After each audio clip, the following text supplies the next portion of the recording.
Durant l'été 2003, dans une chambre d'hôtel à Vilnius en Lituanie, une violente dispute éclate entre Marie Trintignant, en tournage dans le pays, et son compagnon de l'époque Bertrand Cantat. Dans la nuit du 26 au 27 juillet, ce dernier la roue de coups, jusqu'à la laisser dans un état gravissime.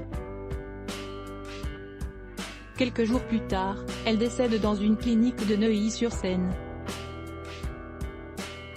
Dans son ouvrage Désir noir, paru ce mercredi 15 mars aux éditions Flammarion, la journaliste Anne-Sophie Jeanne est revenue sur ce drame, et révèle notamment de terribles détails concernant le moment qui a suivi les coups. Marie est étendue sur le tapis. Il la déshabille et la couche nue, inconsciente dans le lit.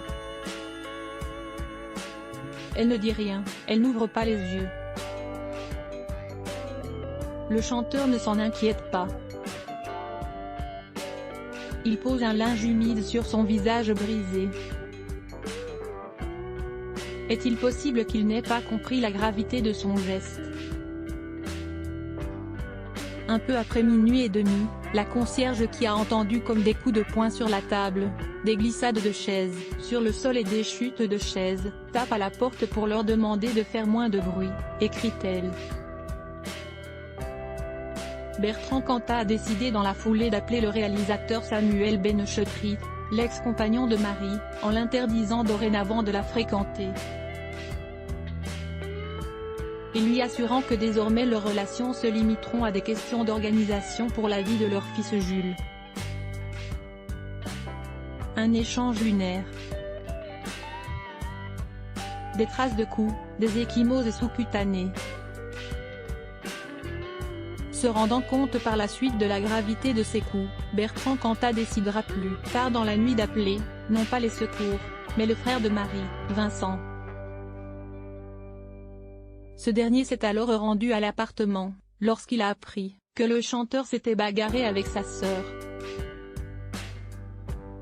Il prendra cependant un petit moment avant de se rendre compte que la situation est bien plus grave que ce qu'il imagine et que la chanteuse est, non pas endormie comme lui avait fait croire Bertrand Cantat, mais inconsciente. Du sang coule de sa bouche, détaille Anne-Sophie Jeanne. Vincent prévient alors la concierge et sa sœur est emmenée dans un hôpital universitaire de Vilnius. J'ai constaté qu'elle se trouvait dans un coma profond. On voyait carrément sur le visage des traces de coups, des ecchymoses sous-cutanées. Du côté du thorax, il y avait des traces de coups.